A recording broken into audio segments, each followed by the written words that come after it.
આપણા લેક્ચરની અંદર આપણે શૈક્ષણિક હેતુઓ, જો અહીંયા આને મોસ્ટ આઈએમપી કહેતો હોય ને તો આ ટોપિક યાદ રાખજો, મોસ્ટ આઈએમપી છે. બરાબર, બહુ ઇમ્પોર્ટન્ટ ટોપિક છે, આ સમજવા જેવો ટોપિક છે. દરેક વિષયની અંદર કામ લાગે છે, દરેક વિષયમાં આ વસ્તુ કામ લાગવાની છે. બરાબર, અને આ જે વસ્તુ છે શૈક્ષણિક હેતુઓ, બરાબર, તમને બધાને યાદ છે કે ભાઈ 1956 ની અંદર અમેરિકાથી શિકાગો યુનિવર્સિટીના એક પ્રોફેસર અહીંયા ભારતની અંદર આવ્યા અને એને પરીક્ષા પદ્ધતિની અંદર કોઈ ચેન્જીસ આપ્યા અને એને જણાવ્યું કે ભાઈ આ જે પરીક્ષા પદ્ધતિમાં બદલાવ છે એ ચોક્કસ હેતુના આધારે કરવામાં આવે. પરીક્ષાઓને હેતુલક્ષી બનાવવાનું કામ જે છે એ આ વ્યક્તિએ કર્યું અને એ વ્યક્તિનું નામ હતું Benjamin S Bloom, Benjamin Samuel Bloom, અને એણે આપી બ્લૂમ ટેક્સોનોમી. તો આ બ્લૂમ ટેક્સોનોમી જે છે એ આપણા માટે મોસ્ટ આઈએમપી ટોપિક છે અને આને સમજવો પડશે. વિશિષ્ટ હેતુ, સામાન્ય હેતુ, બરાબર, આના જે ક્ષેત્રો છે તમામ માહિતી આપણે આની અંદર મેળવવાની પહેલેથી લઈને છેલ્લે સુધી. અને લગભગ ગઈ પરીક્ષાની અંદર 2023 માં TET 2, TAT secondary, TAT higher secondary બધું ભેગું મળીને ટોટલ 12-13 પ્રશ્નો આ માત્ર બ્લૂમ ટેક્સોનોમીમાંથી શૈક્ષણિક હેતુઓના આધારે પૂછાઈ ગયેલા છે. તો આ ટોપિકને મસ્ત મજાનો ભણવા માટે દરેક મિત્રો રેડી હશો. અને હું પહેલા તમને એક પ્રશ્ન પૂછી લઉં, અધ્યયન પહેલાનો એક પ્રશ્ન, પછી ભણવાની મજા આવશે. ચાલો, આમાં તુક્કા મારવાની છૂટ છે. બ્લૂમ ટેક્સોનોમી મુજબ ચારિત્ર નિર્માણ નો હેતુ કયા ક્ષેત્રમાં સમાવેશ થાય છે? તમને જે લાગે તે અહીંયા જવાબ ટીક કરી શકો છો, મજા આવી જવાબ ટીક કરી શકો છો. ચાલો, કલ્પનાબેન કહી રહ્યા છે બી. કલ્પનાબેન ચાવડાનો જવાબ છે બી. સંગીતાબેન કહી રહ્યા છે ડી. પલકબેન દાણા બી. સી. સી કોનો જવાબ છે? Vandanaben C. B. Gamit Bhumikaben C.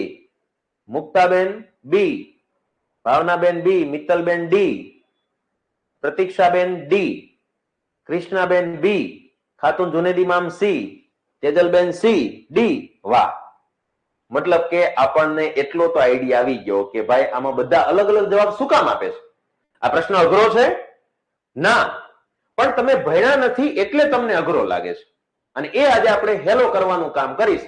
અને એકવાર ભણી લીધા પછી હું તમને 12 થી 13 પ્રશ્નો પૂછીશ અને ગેરંટી મારીને કહું છું કે એકય જવાબ તમારો ખોટો નહીં આવે, જો તમે પ્રોપર એની જે કોન્સેપ્ટ છે એ ક્લિયર થઈ જશે તો.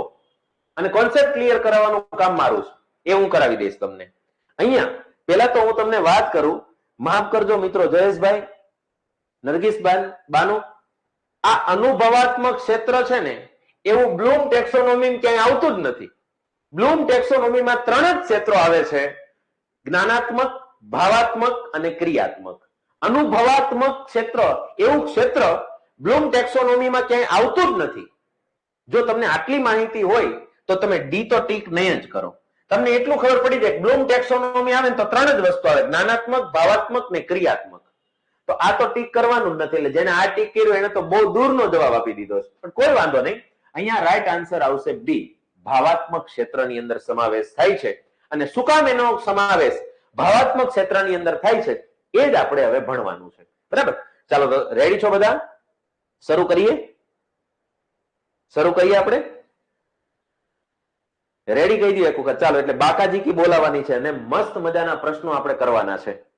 પેલા સંપૂર્ણ માહિતી મેળવશું, ધ્યાનથી સમજો, નોટ બોર્ડ બનાવતા નહીં, કોઈ નોટ પેન લઈને બેસતા નહીં, ખાલી મોજ ખાતર ભણો, પિક્ચર જોતા હોય એમ ભણો, તમને નવું જાણવા મળશે.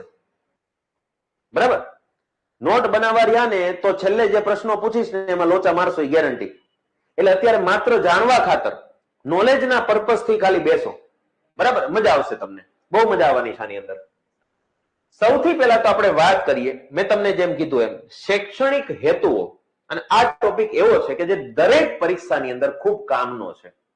કેમ કે જો તમે તમારા વિષયને ભણાવવા માટેના હેતુઓ તમને ખબર ન હોય તો તમે વિષયને ન્યાય ન આપી શકો તમે વિદ્યાર્થીને ન્યાય ન આપી શકો ને તમે શિક્ષણને ન્યાય ન આપી શકો. અને લગભગ આપણને આ શૈક્ષણિક હેતુઓનો ખ્યાલ હોતો નથી, પણ આડકતરી રીતે આપણે હેતુઓ સિદ્ધ કરી દઈએ છીએ. ખબર નથી તેમ છતાં હેતુઓ સિદ્ધ થઈ જાય છે, એટલે આ શિક્ષણનું ગાડું હાલ્યા કરે છે. બરાબર. પણ શિક્ષણમાંથી રસ ઉડવાનું કારણ, બાળકોને નિરસતા આવવાનું કારણ, શિક્ષણ પ્રત્યે હવે જુદા જુદા વિચારો આવવાનું કારણ એક જ છે કે આપણને શિક્ષણના હેતુ ખબર નથી. જો અહીંયા વાત કરીએ શૈક્ષણિક હેતુઓ માટે વાત કરીએ તો પેલા છે ને ભારતની અંદર હેતુલક્ષી શિક્ષણ નહોતું, ખાલી પરીક્ષાલક્ષી શિક્ષણ જ હતું એમ કહી શકાય. પણ વિષય વસ્તુને ધ્યાનમાં રાખતા હતા, જ્યારે હવે હેતુને ધ્યાનમાં રાખવાના છે. મેં તમને જે વાત કરી તે એક વસ્તુ તો ખાસ યાદ રાખવાની છે, 1956 અમેરિકા અને શિકાગો યુનિવર્સિટી,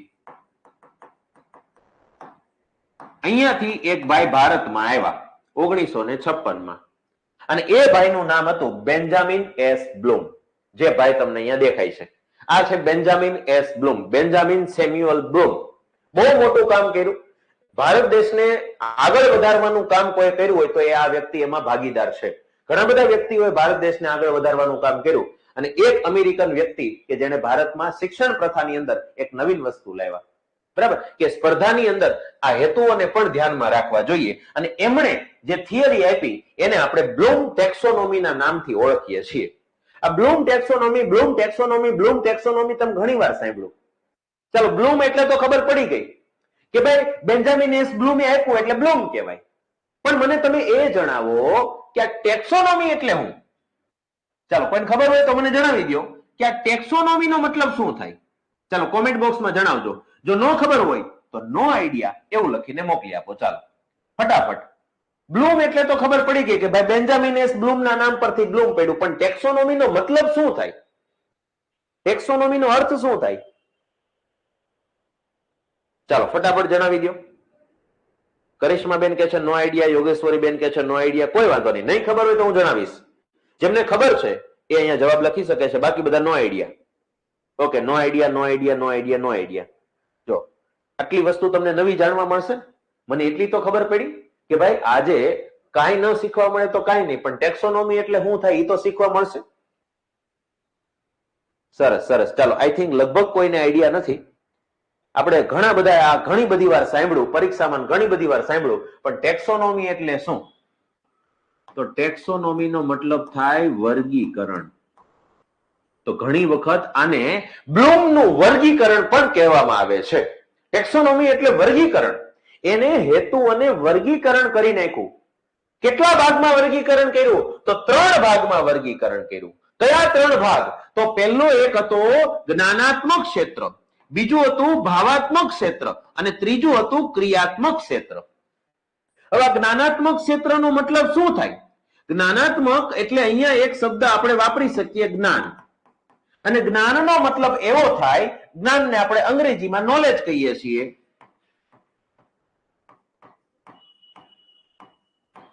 આ લખતી વખતે હું બોલ્યો નહીં એનું કારણ એ છે કે મને સ્પેલિંગ ભૂલાઈ જાય, પણ આ સ્પેલિંગ મારા જીવનમાં ક્યારેય નહીં ભૂલાય, કેમ કે આ સ્પેલિંગ યાદ રાખવા માટે મારા સાહેબે મને બહુ માર્યો હતો.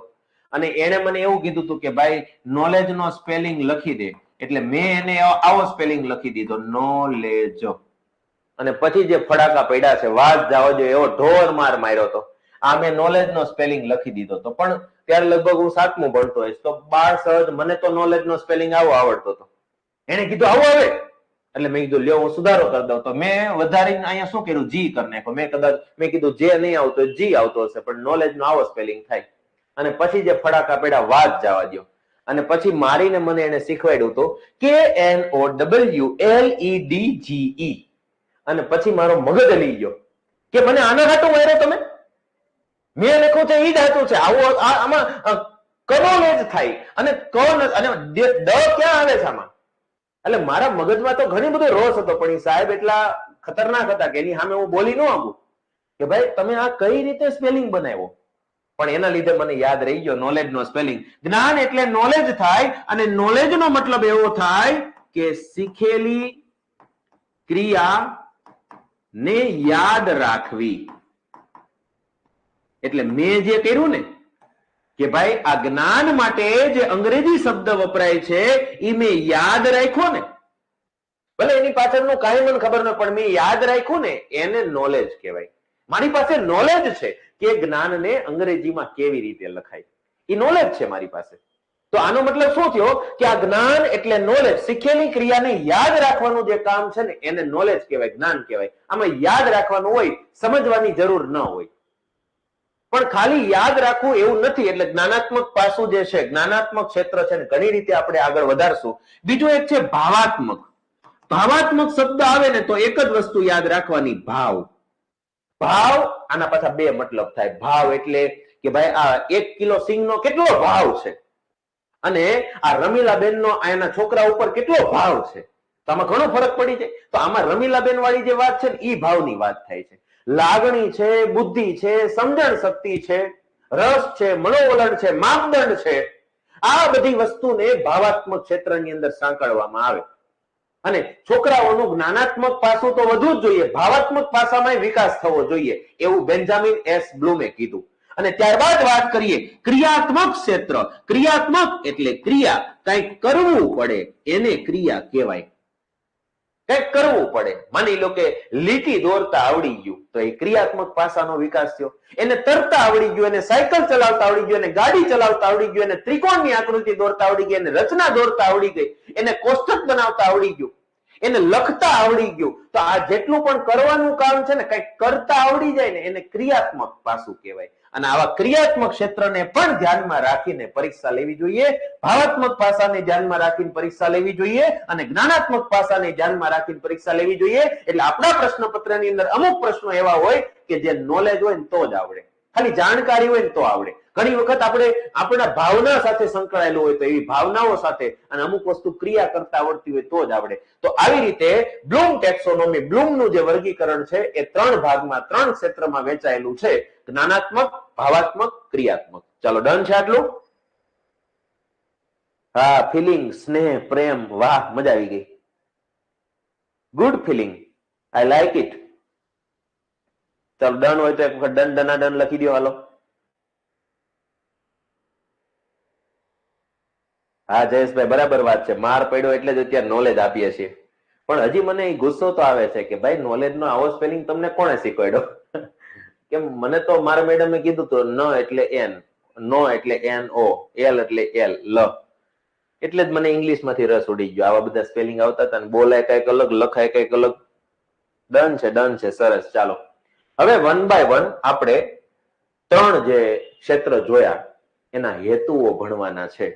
અને આ હેતુઓમાંથી પ્રશ્નો પૂછાય છે. કે જેમ કે તમને હમણાં પ્રશ્ન પૂછ્યો કે ભાઈ પહેલા શરૂઆતમાં પૂછ્યો કે ભાઈ ચારિત્ર્યનું નિર્માણ, આ હેતુ બ્લૂમ ટેક્સોનોમીના કયા ક્ષેત્રમાં સમાવેશ થાય છે, જ્ઞાનાત્મક, ભાવાત્મક કે ક્રિયાત્મક? તો એવી જ રીતે આપણે પહેલા શરૂઆત કરીએ જ્ઞાનાત્મક ક્ષેત્રના હેતુઓથી. પણ જ્ઞાનાત્મક ક્ષેત્રની અંદર કેવી કેવી વસ્તુઓનો સમાવેશ થાય એની બેઝિક વાત મેં તમને કરી દીધી છે. જેમ કે અહીંયા વાત કરીએ તો અગાઉ શીખેલી વસ્તુઓને યાદ રાખવું એટલે જ્ઞાન, બોલે તો નોલેજ. બીજું, નવી માહિતી, હકીકત, પ્રક્રિયાઓ, સિદ્ધાંતો વિશેની જાણકારી પ્રાપ્ત કરવી તે વ્યક્તિગતના જ્ઞાનાત્મક પાસા સાથે સંબંધ ધરાવે છે. કોઈ નવું જાણે છે, નવી માહિતી મેળવે છે, નવી હકીકત. જેમ કે તમે હમણાં જાણ્યું કે ભાઈ ટેક્સોનોમી એટલે શું, તો વર્ગીકરણ. હવે એની પાછળ બીજો કોઈ વિચાર નથી આવતો, પણ બસ ટેક્સોનોમી એટલે વર્ગીકરણ. આ બ્લૂમ ટેક્સોનોમીમાં બ્લૂમ એટલે કોણ, તો બેન્જામિન એસ બ્લૂમ. તો આ તમારી પાસે નોલેજ છે, આ નોલેજ તમારી પાસે છે. તમે આ નવી હકીકત જાણી, કોઈ સિદ્ધાંત જાણ્યો, કોઈ પ્રક્રિયાઓ જાણી, કોઈ જાણકારી મેળવો છો તો એને જ્ઞાનાત્મક પાસામાં સમાવેશ કરવામાં આવે છે. અને જો આ જ્ઞાનાત્મક પાસાના સામાન્ય હેતુ અથવા તો મુખ્ય હેતુની વાત કરીએ, જો સામાન્ય હેતુને મુખ્ય હેતુ પણ કહેવાય, અને મુખ્ય હેતુને સિદ્ધ કરવા માટે જે પેટા હેતુ આવે એને વિશિષ્ટ હેતુ કહેવાય. એ આપણે પદ્ધતિશાસ્ત્રના અગાઉ લેક્ચરમાં ભણ્યા હતા, બરાબર? તો એનો મતલબ શું થયો કે જ્ઞાનાત્મક ક્ષેત્ર જે છે એમાં કયા કયા હેતુઓનો સમાવેશ થાય, કયા કયા હેતુઓનો સમાવેશ થાય? તો એની અંદર ટોટલ 6 હેતુઓનો સમાવેશ થાય છે. અને 6 હેતુઓ કંઈક આ પ્રકારે છે. આમાંથી તમને પહેલા તો પ્રશ્ન બની જાય કે ભાઈ જ્ઞાન, સમજ અને ઉપયોગ બ્લૂમ ટેક્સોનોમીના કયા ક્ષેત્રમાં સમાવેશ થાય છે? તો જ્ઞાનાત્મક ક્ષેત્રમાં સમાવેશ થાય છે. તો જ્ઞાન, સમજ, ઉપયોગ, પૃથક્કરણ, સંયોજન, મૂલ્યાંકન, આટલી જે વસ્તુ છે, આટલા જે હેતુઓ છે કે વિદ્યાર્થીઓના જ્ઞાનમાં વધારો થાય, એની સમજમાં વધારો થાય, એ ઉપયોગ કરતા થાય, એ પૃથક્કરણ કરતા થાય, એ સંયોજન કરતા થાય, એ મૂલ્યાંકન કરતા થાય, આ હેતુ જે છે એ કયા ક્ષેત્ર સાથે સંકળાયેલા છે? જ્ઞાનાત્મક ક્ષેત્ર સાથે. હવે આપણે વન બાય વન જોઈએ. જેમ કે જ્ઞાન વિશે તો તમને માહિતી મળી ગઈ. જ્ઞાન વિશે મેં તમને વાત કરી કે ભાઈ જે વસ્તુ અગાઉ તમે જાણકારી મેળવી હતી એ યાદ રાખી લ્યો, અને પછી જયારે એવી પરિસ્થિતિ ઊભી થાય ત્યારે તમે યાદ કરો, એને કહેવાય જ્ઞાન, નોલેજ. તમારા મગજમાં ઘણું બધું પડેલું છે પણ રોજ કાંઈ યાદ કરવું પડતું નથી. માની લો કે તમને સ્ક્રૂ જે છે એ આવી રીતે આમ કરવાનું હોય, ટાઈટ કરવાનું હોય, એ તમને ખબર છે, પણ કઈ તમે રોજ આવી રીતે સવારમાં ઉઠી પેલા આમ પ્રેક્ટિસ કરો છો? નહીં. પણ જયારે કોઈ જગ્યાએ સ્ક્રૂ ટાઈટ કરવાનું થશે ત્યારે તમને યાદ આવશે કે ભાઈ આમ નહીં, આમ કરવાનું છે. તો આ નોલેજ છે તમારી પાસે. મિકેનિકલ નું કામ કરતા મિકેનિકલ વસ્તુઓને બંધ કરવાનું, ખોલવાનું, જોડવાનું બધું નોલેજ હોય. તો અહીંયા જાણકારી જે છે એને યાદ રાખવાનું કામ એટલે નોલેજ. હવે સમજ. તો જે તમે યાદ રાખ્યું છે, જે તમે યાદ રાખ્યું છે એના વિશેની સંપૂર્ણ સમજ મેળવવાનું જે કામ છે એ એટલે સમજ. સંપૂર્ણ માહિતી સમજ મેળવી કે ભાઈ આના વિશેની તમામ માહિતી મને મળી ગઈ એટલે કે સમજ મળી ગઈ. હવે મને સમજાઈ ગયું. ઓલું શું હતું? મને યાદ રહી ગયું એટલે જ્ઞાન મળી ગયું, અને યાદ રહ્યું હતું એ સમજાઈ ગયું એટલે સમજ મળી ગઈ કહેવાય. અને જયારે આપણને કોઈ વસ્તુ જે તમે યાદ રાખી છે એ જો તમે સમજી લ્યો તો એ ચિરંજીવી જ્ઞાન બની જાય છે, એ પછી ભૂલાતું જ નથી. એટલે સમજવું મહત્વનું છે. ચાલો પછી આપણે વાત કરીએ સમજાઈ ગયું, હવે એનો ઉપયોગ કરતા આવડી જવો જોઈએ. બરાબર. હવે માની લો કે તમને કોઈ એક નવો શબ્દ આવડી ગયો, નોલેજ, કે ભાઈ જ્ઞાન ને નોલેજ કહેવાય. પછી તમને સમજાઈ ગયું હકીકતમાં જ્ઞાનનો મતલબ શું થાય, એ તમને બધી માહિતી મળી ગઈ, સમજ મળી ગઈ, એટલે તમને ખબર પડી કે નોલેજ નો મતલબ આવો થાય. પછી આપણે કોઈકને એમ કહીએ કે તારામાં નોલેજ જ નથી, એટલે ભાઈ આની પાસે તો ગજબ નોલેજ છે. તો આ તમે શબ્દનો ઉપયોગ કરતા થઈ ગયા. તમે રોજિંદા જીવનમાં તમે ગમે તે જગ્યાએ એને જ્યાં કામ લાગે ત્યાં તમે એનો ઉપયોગ કરતા થઈ ગયા. બરાબર. તો આ જે ઉપયોગ છે એને તમે બીજી રીતે ઉપયોજન પણ કહી શકો છો. આના માટે એક બીજો શબ્દ વપરાય છે, ઉપયોજન. શીખેલા જ્ઞાનનો કોઈ પણ પરિસ્થિતિમાં, જુદી જુદી પરિસ્થિતિમાં, નવીનતમ પરિસ્થિતિમાં ઉપયોગ કરવાની ક્રિયા એને તમે ઉપયોજન પણ કહી શકો છો. ત્યારબાદ આવે છે પૃથક્કરણ, કે કોઈ પણ વસ્તુને જાણવા માટે આખે આખી તોડી મારી મરોડીને અંદરથી બધું જ પૃથક્કરણ કરીને જાણી લો, મતલબ છૂટો પાડીને જાણી લો. જેમ કે મેં તમને વાત કરી કે પૃથક્કરણ આપણે અગાઉ આવી ગયું, તો પૃથક્કરણ, સંયોગીકરણ પદ્ધતિ. તો ત્યારે પણ પૃથક્કરણ વસ્તુ હતી. કોઈ પણ વસ્તુ તમે સમજી શકતા નથી તો એને ટુકડામાં વહેંચી દો અને નાના નાના ટુકડાઓને એકબીજા સાથે સંબંધ શું છે એ જાણીને તમે એને આખે આખું સમજવા પ્રયત્ન કરો. એને પૃથક્કરણ કરતા આવડી ગયું કહેવાય. અને એવી જ રીતે સંયોગીકરણ એટલે કે જુદી જુદી ઘટનાઓને ભેગી કરીને એને સમજવાનું કામ કરો તો એને સંયોજન કર્યું કહેવાય. અને આના માટે અલગ અલગ શબ્દો વપરાય છે. જેમ કે આ પૃથક્કરણ છે ને એના માટે એક શબ્દ વપરાય છે વિશ્લેષણ. આને શું કહી શકાય? વિશ્લેષણ કહી શકાય, છૂટું પાડવું. અને આ સંયોજન જે છે ને, બરાબર, આ સંયોજન જે છે એને સંશ્લેષણ પણ કહી શકાય છે.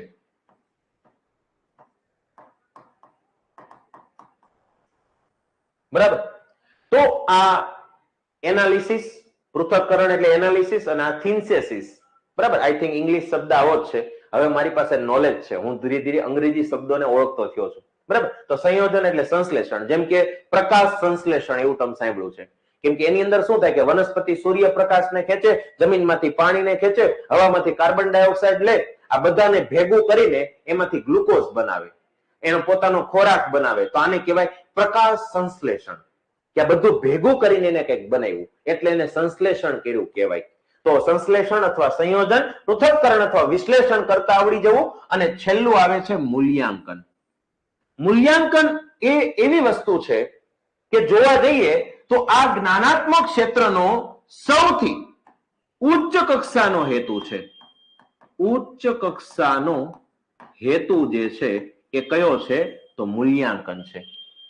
કે ભાઈ તમે તમારું ખુદનું સ્વ મૂલ્યાંકન કરતા થઈ જાઓ, અથવા તો તમે જે કઈ શીખવું છે એને એકદમ મારી મરોડીને ગમે તે રીતે એનું મૂલ્યાંકન કરીને તમને ખબર પડી જાય કે તમને એમાં કોઈ બદલાવ લાવવાની ઈચ્છા થાય. માની લો કે તમે કોઈ જ્ઞાન પ્રાપ્ત કર્યું, એની સમજણ પડી, રોજિંદા જીવનમાં ઉપયોગ કર્યો, પૃથ્થકરણ, સંયોજન બધું કર્યું, અને પછી તમને એવું લાગ્યું કે નહીં, આ નિયમમાં ક્યાંક ભૂલ છે, આ નિયમ આવો નહીં પણ આવો હોવો જોઈએ, આ વસ્તુમાં એ લાગુ નથી પડતો, આ વસ્તુમાં એ લાગુ પડે છે, તો આ જે તમે કર્યું ને એને મૂલ્યાંકન કહેવાય. ચકાસણી કરતા એક વખત આવડી જાય તો વિચાર કરો તમને એના વિશે કેટલું નોલેજ હશે, તમને એના વિશેની કેટલી સમજ હશે, તમે એનો કેટલી વાર ઉપયોગ કર્યો હશે, ત્યારે તમને ખબર પડી હશે કે આમાં ક્યાંક ભૂલ છે. તો આવું કરતા આવડી જાય અને મૂલ્યાંકન કરતા આવડી ગયું કહેવાય. અને જો પરીક્ષામાં પ્રશ્ન પૂછાય કે જ્ઞાનાત્મક ક્ષેત્રના હેતુઓ પૈકી એના જે સામાન્ય હેતુઓ અથવા મુખ્ય હેતુ પૈકી સૌથી ઉચ્ચ કક્ષાનો હેતુ કયો છે, તો યાદ રાખવાનું મૂલ્યાંકન. અને એક બીજો પ્રશ્ન પૂછાય, સૌથી નિમ્ન સ્તરે આવતો હેતુ કયો છે? ચાલો તમે તુક્કો લગાવો, આમાંથી નિમ્ન સ્તરમાં કયો આવતો હશે? ચાલો મને જણાવો. નિમ્ન સ્તરમાં જયેશભાઈ શું પાવભાજી શેનું આવ્યું? ચાલો ફટાફટ જણાવી દો. જો ઉચ્ચ કક્ષામાં ઉચ્ચ સ્તરે આવતો મુખ્ય હેતુ જ્ઞાનાત્મક ક્ષેત્રનો જો મૂલ્યાંકન હોય તો નિમ્ન સ્તરમાં આમાંથી કયો આવતો હશે? તમારી રીતે અનુમાન લગાવી શકો. ચાલો કરિશ્માબેન જ્ઞાન કહી રહ્યા છે, નોલેજ.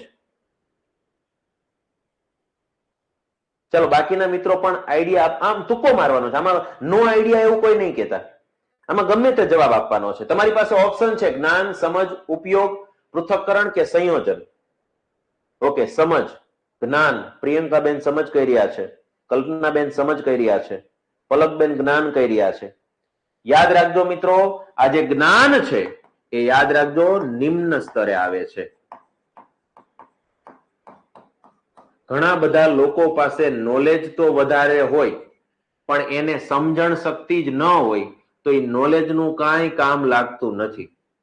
ઘણા બધા લોકો પાસે નોલેજ બહુ બધું હોય પણ એનામાં સમજણ શક્તિ ન હોય ને તો એ નોલેજ કાંઈ કામનું નથી. એને ખાલી યાદ રહી ગયું છે કે આમાં શું આવે, પણ એ કેવી રીતે આવે, શું કામ આવે, શું કામ આનો જવાબ આ છે, આનો મતલબ શું થાય એવી કાંઈ ખબર જ ન હોય, બસ જવાબ આવે.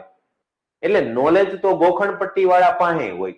નોલેજ એ જ્ઞાનાત્મક ક્ષેત્રનો નિમ્નમાં નિમ્ન સ્તરે આવતો હેતુ છે, પણ એનું કામ લાગશે.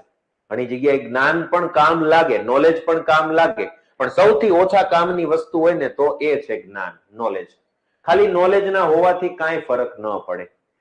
તમને એક એક્ઝામ્પલ આપું, તમે જોયો હશે કોણ બનેગા કરોડપતિ નો એક એપિસોડ, જેમાં થોડાક સમય પહેલા જ હમણાં એ બહુ ટ્રેન્ડિંગમાં આવ્યો હતો. અને એક છોકરો अमिताभ बच्चन ने जेम फावे एम के चलो भाई शुरू करो, जल्दी करो, मुझे सब नियम पता है ने, आप वो सब रहने दो, सीधा सवाल पूछो ने.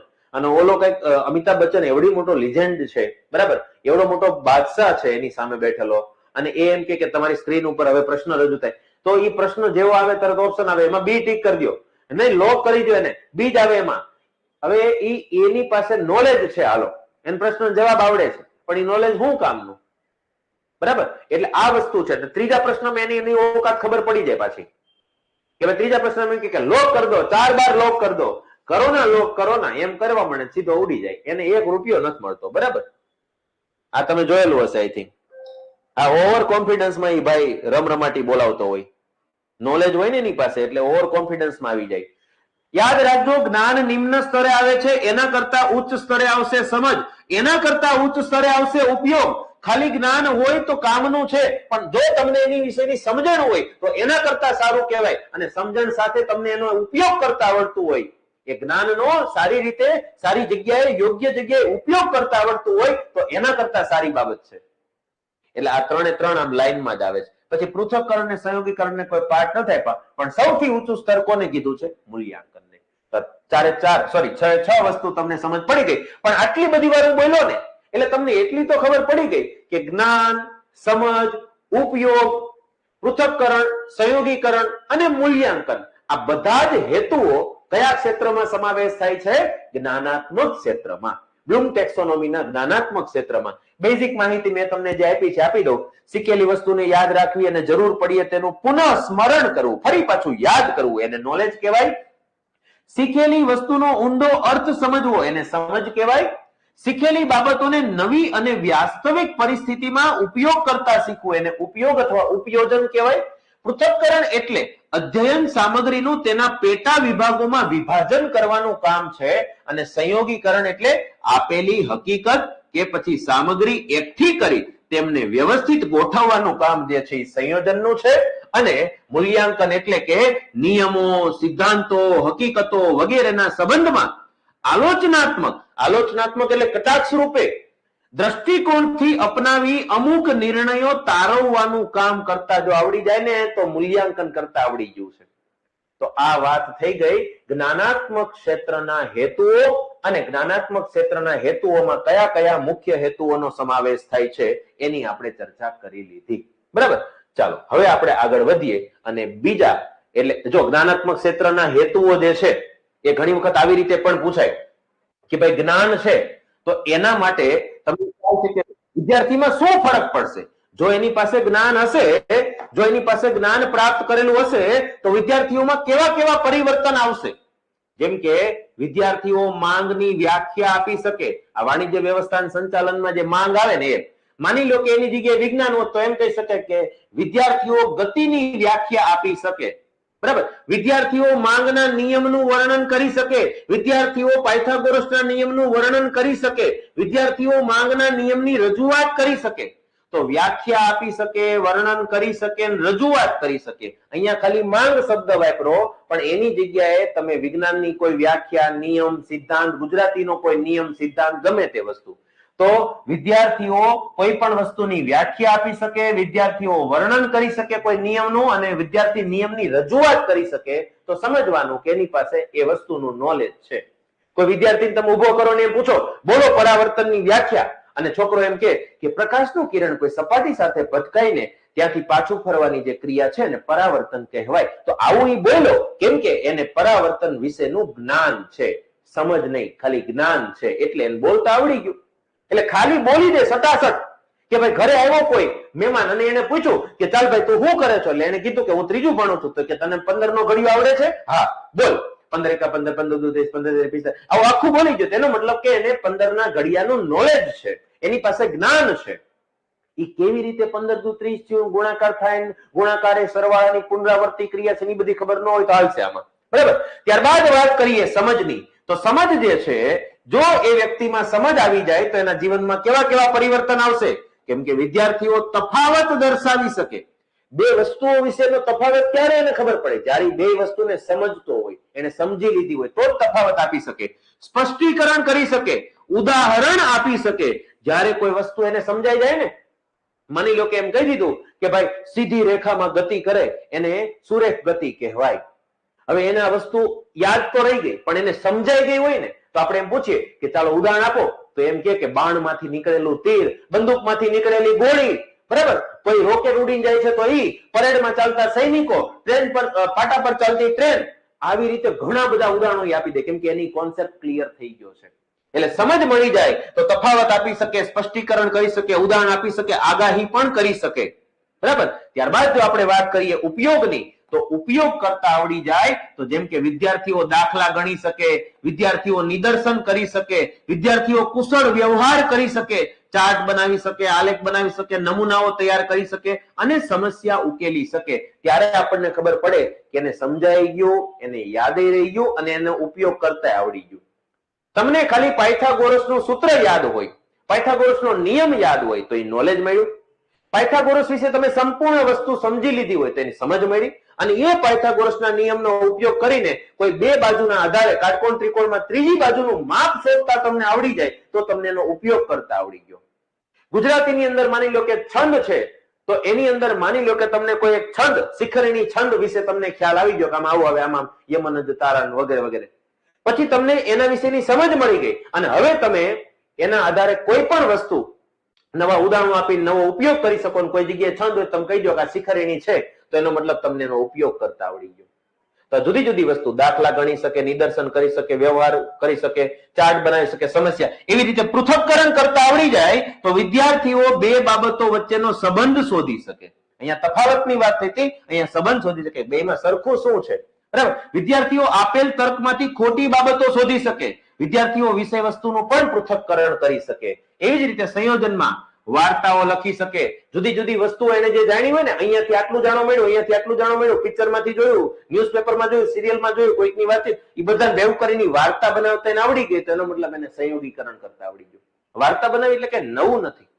વાર્તા એ જ વસ્તુ છે, તમે અત્યાર સુધી જે જાણો છો એને બધાને ભેગું કરીને એક કોન્સેપ્ટ બનાવો. બરાબર?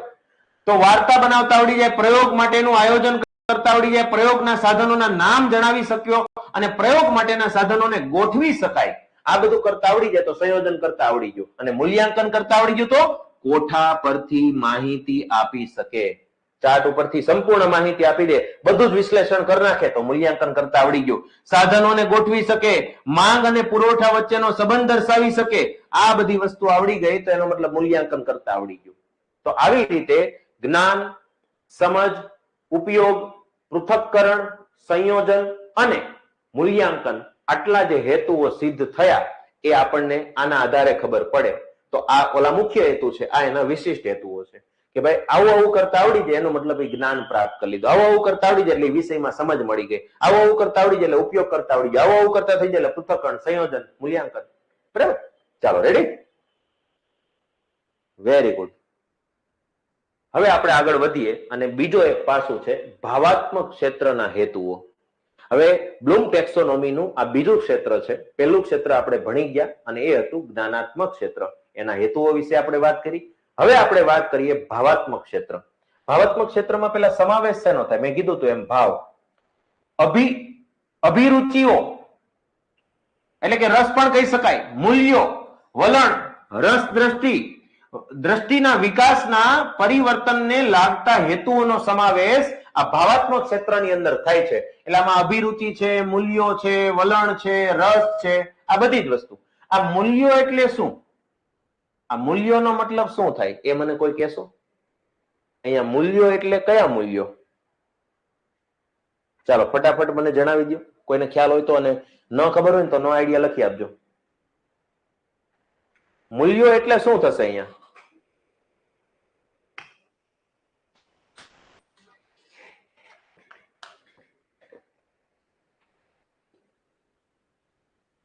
સંગીતાબેન કહી રહ્યા છે કિંમત. Very good. ચાલો બાકીના મિત્રો ફટાફટ જવાબ આપો, ખબર હોય તો, ન ખબર હોય તો નો આઈડિયા. હાર સ્વીકારી શકો છો, અહીંયા કોઈ જાતની શરમ સંકોચ અનુભવવાની જરૂરત નથી. મૂલ્યોનો મતલબ અહીંયા શું થશે? વિશિષ્ટ મૂલ્યો. મૂલ્યો એટલે વિશિષ્ટ મૂલ્યો. રશ્મિકાબેન કહી રહ્યા છે. ઓકે, આઈ થિંક મને એવું લાગે છે નો આઈડિયા. મૂલ્યોનો મતલબ થશે આદર્શો. આદર્શો, ઉસૂલ. અહીંયા મૂલ્યોનો મતલબ થાય ઉસૂલ, કે ભાઈ મારો ઉસૂલ છે, હું કોઈની સામે નમીશ નહીં. બરાબર? મારા માટે માગવું ભીખ બરાબર છે, સોરી, માગવું મરવા બરાબર છે. માગવું એટલે ભીખ, માગવું મરવા બરાબર છે, હું માગીશ નહીં કોઈની પાસે. તો આવા જે કોઈકની અંદર ઉસૂલ છે, કોઈ આદર્શ છે, બરાબર, એને મૂલ્યો કહેવાય. બરાબર? જેમ કે મેં ભગતસિંહને વાંચ્યા હોય કે ભગતસિંહ વિશે જાણ્યું હોય, એમાંથી મને કોઈ એક વસ્તુ ગમી ગઈ હોય એની, અને હું મારા જીવનમાં એને આદર્શ બનાવી લઉં કે ભાઈ આ વસ્તુ તો હું મારા જીવનમાં પાલન કરીશ. જેમ કે ગાંધીજીને કોઈ વાંચ્યા હોય ને એને નક્કી કર્યું કે આજથી હું કોઈની અહિંસા નહીં કરું, એટલે હું અહિંસામાં માનીશ, મતલબ હિંસા નહીં કરું. બરાબર? તો એનો મતલબ કે એને એ મૂલ્યો સ્વીકાર્યા એના જીવનની અંદર. બરાબર? તો આવી રીતે મૂલ્યોનો મતલબ અહીંયા શું થશે? આદર્શો, ઉસૂલ. નિયમ નહીં થાય, ધોરણ નહીં થાય. બરાબર? ચાલો હવે તમને આઈડિયા આવી ગયો છે. મનોવૃત્તિની મનોવૈજ્ઞાનિક આધારશિલા એટલે ભાવાત્મક. ભાવાત્મક વસ્તુ એટલે હકીકતમાં તમારી જે મનોવૃત્તિ છે, તમારી માનસિક વૃત્તિ છે, એની આધારશિલા કોણ છે? તો તમારા ભાવ છે, તમારી લાગણી છે, તમારો પ્રેમ છે, તમારી ઈર્ષા છે, તમારી જેટલી પણ ઇમોશન્સ છે બધું જ અહીંયા આવી જશે. તમારી જે બુદ્ધિ છે, સમજણ શક્તિ છે, તમારું મનોવલણ છે, તમારો રસ છે, આ બધું જ તમારી મનોવૃત્તિ માટે જવાબદાર છે. એટલે આપણી જે કાંઈ માનસિક વૃત્તિ છે એ આપણી અંદર રહેલા રસ, આપણી રહેલી સમજણ એટલે કે બુદ્ધિ, આપણું ચાતુર્ય, બરાબર, આ બધું જ વસ્તુ આપણા મનોવૃત્તિ માટેની આધારશિલા એટલે ભાવાત્મક પાસું થાય. ભાવાત્મક ભાષાના એટલે કે ભાવાત્મક ક્ષેત્રના મુખ્ય હેતુ વિશે વાત કરીએ. જ્ઞાનાત્મક ક્ષેત્રના કુલ કેટલા મુખ્ય હેતુ હતા? કોમેન્ટ બોક્સમાં જણાવો. જ્ઞાનાત્મક ક્ષેત્રના કુલ મુખ્ય હેતુ કેટલા હતા?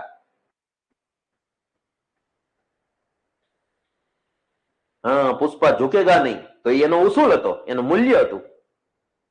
વેરી ગુડ, યાદ રહી ગયું. હા, આવી રીતે યાદ કરતા રહીશું આપણે. 6 બરાબર છે મહેશભાઈ, સરસ. જયેશભાઈ વેરી ગુડ, રમેશભાઈ સરસ, મયુરિકાબેન. તો હવે આપણે જોઈએ કે જ્ઞાનાત્મકના જેમ 6 હેતુ હતા એવી રીતે ભાવાત્મકના 4 હેતુ છે. કેટલા હેતુ છે? 4 હેતુ છે. અને 4 હેતુ કયા કયા છે? તો ધ્યાન અથવા ગ્રહણ, પ્રતિચાર, મુલાવવું અને ચારિત્ર નિર્માણ.